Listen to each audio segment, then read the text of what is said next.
नमस्कार, मैं अभिजात कांडपाल। स्वागत है आपका पी फॉर पहाड़ न्यूज की खास पेशकश मुद्दा ए पहाड़ में। आज के इस पहले एपिसोड में मुद्दा है नैनीताल शहर का अस्तित्व।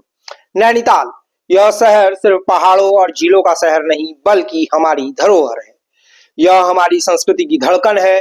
यह उन यादों का घर है जहां झील की लहरें कहानियां सुनाती हैं, जो न जाने कितनी कहानियों, उपन्यासों और कविताओं की पृष्ठभूमि रहा है। जहां 1845-46 में बनी माल रोड पर उठते हर कदम के साथ सपनों की आहट सुनाई देती है।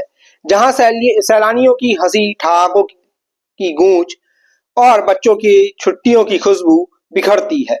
वह आज कराह रहा है, रो रहा है और चीख चीख कर अपनी बर्बादी की आहट के लिए आगाह कर रहा है, लेकिन शायद हुक्मरानों के कानों तक यह आवाज नहीं पहुंच रही है। नैनीताल की तलहटी पर बलिया नाला पहाड़ी पर कई दशकों से लैंडस्लाइड हो रहा है, जो पहले से ही विशेषज्ञों और नैनीताल के लोगों के लिए चिंता का विषय बना हुआ है। और अब शहर की पहचान कहा जाने वाला लोअर माल रोड का हिस्सा भूधसाव की चपेट में है।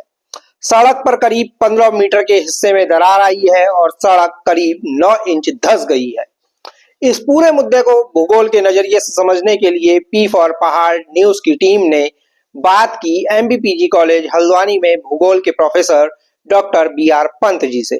डॉक्टर पंत दिसंबर 2007 से जून 2010 तक उत्तराखंड ओपन यूनिवर्सिटी के रजिस्ट्रार रह चुके हैं और करीब 1.5 साल तक एमबीपीजी कॉलेज के प्रभारी प्राचार्य भी रहे हैं।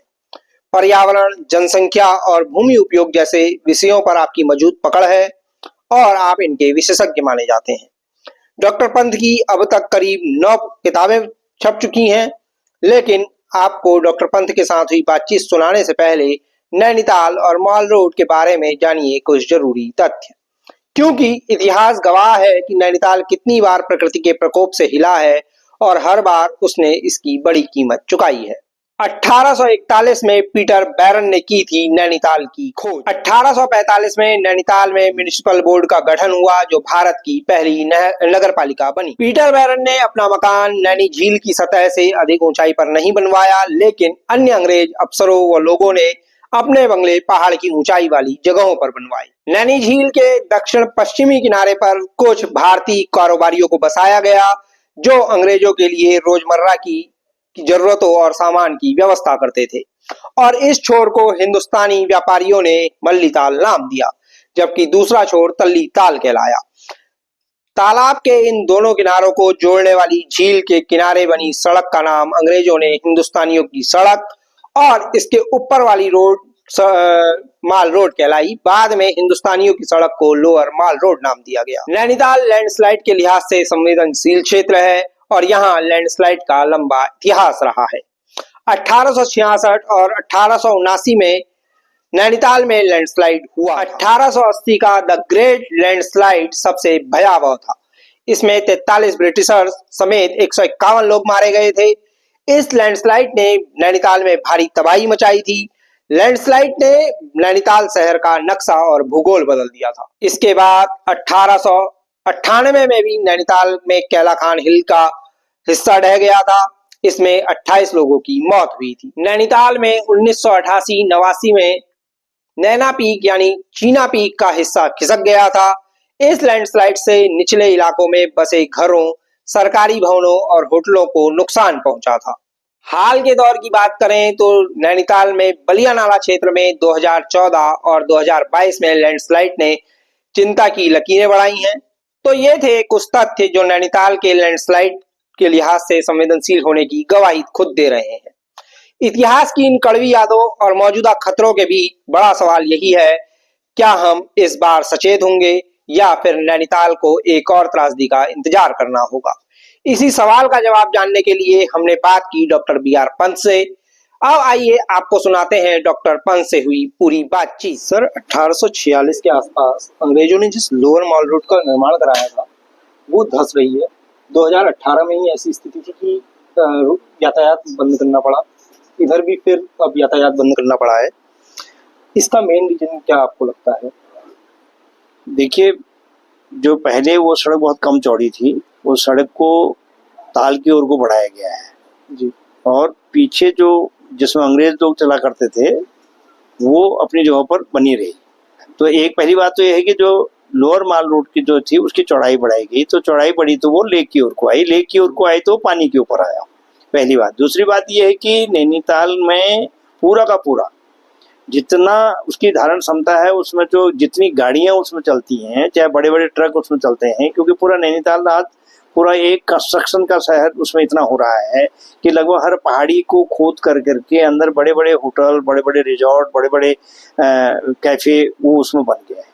जिस माल रोड में पहले लगभग 25 से 30 मीटर की दूरी पर बिल्डिंगें थी पुरानी, चाहे हम बैंक हाउस की बात करें, चाहे हम अपने बाजार की बात करें, चाहे हम इधर एल्फिंस्टन होटल की ओर की बात करें, या हम आर्यन नारायण की दुकान के ऊपर वाले किला की बात करें, तो लगभग माल रोड से जो मेन माल रोड थी उस माल रोड से काफी दूरी पर कंस्ट्रक्शन होती थी।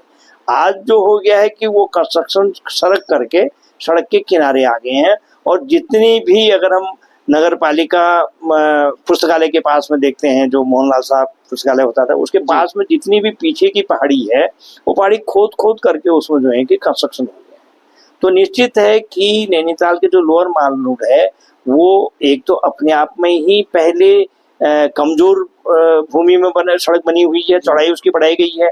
दूसरा यह है कि नैनीताल में जो गाड़ियों का आना जाना और बड़े वाहनों का आना जाना है उस रोड में विशेष रूप में वो जो है कि सबसे अधिक बढ़ गया है। अब पहले ये होता था कि ऊपर की सड़क में ही आना जाना होता था, लोअर माल रोड में लगभग लोग पैदल जाया करते थे, तो सड़क में दबाव कम था। लेकिन अब ये है कि वो वन वे है, तो जो एक बार सड़क नीचे से ऊपर को जा रहा है तो वो नीचे वाली पूरी माल रोड से नीचे वाली लोअर माल में जा रहा है, और जब लौट रहा है तो वो अपर माल रोड से लौट रहा है। तो अपर माल रोड सड़क ज्यादा नहीं धंसी है, ज्यादा लोअर माल रोड ही धंसी है, क्योंकि उसमें जाते समय क्योंकि वो लेक से जुड़ी हुई है, और पानी की एक अपनी आदत है कि नीचे मिट्टी सिंक हो रही होगी, नीचे मिट्टी धंस रही होगी, और धंसने के पीछे 2-3 और कारण अगर हम उसमें भूगर्भिक उसमें देखते हैं तो नैनीताल लेक को एक फॉल्ट के अलोंग पाया जाता है। बलिया नाला का फॉल्ट जो है वो 12 पत्थर की ओर को जाता है। उस फॉल्ट में भी क्योंकि भूगर्भिक हलचल है, लगभग हमारे यहाँ पर टेक्टोनिक कारण होते हैं कि भूगर्भिक हलचलें हो रही है। जब वो हलचलें हो रही होंगी तो नीचे से मिट्टी में धसाव हो रहा होगा, और वो धसाव के बाद ऊपर से वाहनों का दबाव है, नैनीताल की जो धारण क्षमता है, जो कैपेसिटी है उससे अधिक होने की वजह से ये जो धसाव है ये बार बार इसीलिए हो रहा है, क्योंकि वो जो माल रोड के नीचे जब पीछे जो 2018 में आप कह रहे हैं उसके नीचे जो बद्री के रेते के और सीमेंट के कट्टों से तो रुका है उसको, उसके नीचे कोई बहुत इस प्रकार का कंस्ट्रक्शन थोड़ी कर रखा है कि बहुत गहराई में उसमें आरसीसी डाली हो या कोई सड़क ऐसी बनी हुई है, ऐसा नहीं है। तो निश्चित है वो मिट्टी के कट्टे जो है कि जो रेता बद्री जो था वो धंस रहा होगा, तो वो फिर अभी जितने दरार है उसमें पड़ गई। पानी का रिसाव है नैनीताल में, और मतलब कुल मिला के सीपेज और ड्रेनेज सिस्टम जो है उसमें भी क्या कुछ गड़बड़ी है जिसके कारण ये लोअर माल रोड धंस रही है, हम ये माने? नहीं, वो उसका तो देखो मैंने कहा ना कि ब्रिटिश टाइम में जो पूरे ड्रेनेज सिस्टम को ठीक करने के लिए उन्होंने लगभग जो 115-120 जो पूरे नाले थे उनको बिल्कुल मेंटेन किया था, यानी वो पक्के बना दिए थे।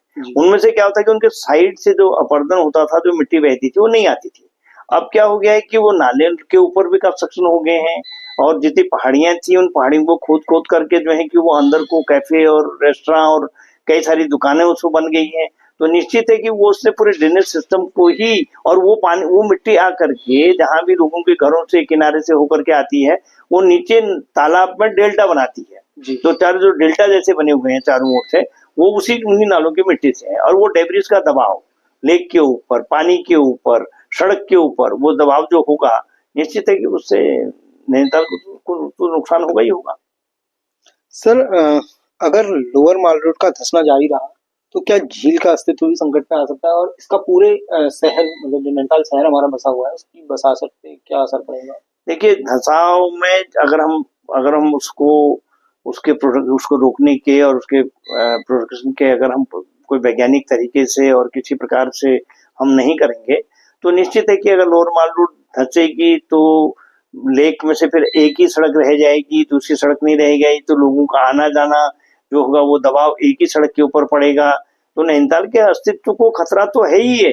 इसे दोनों तरफ से है कि हमने कहा कि इतना प्रदूषण हो गया है, इतना डेब्रिस उसमें आ गया है कि अब वहाँ ऑक्सीजन जो मैंने अभी हाल ही में मैं देख रहा था कि वहाँ ऑक्सीजन की कमी होने की वजह से पानी में एरिनेशन के काम शुरू हो रहे थे, जो एरिनेशन भी प्रॉपर नहीं हो रहा है, तो वहाँ की जितनी भी बायोडाइवर्सिटी थी लेक की, उसमें चाहे वो मछलियों से लेकर के है या प्लैंकटन है, उसके नीचे जितने शैवाल थे वो थी, वो सारी की सारी जो है कि वो खत्म हो रही है। जो उसको रोकते थे, मतलब जो नैनीताल के एक प्रकार से आकर्षण के केंद्र हुआ करते थे, वो खत्म हो रही है। जब वो निश्चित है कि नैनीताल के अस्तित्व में तो प्रश्न चिन्ह लगा ही है इसमें, क्योंकि ये भी है कि अगर माना कोई भी टेक्टोनिक एक्टिविटी कुछ होती है और दरारें चौड़ी होती हैं किसी भी प्रकार से, तो नुकसान की संभावना तो बढ़ती है।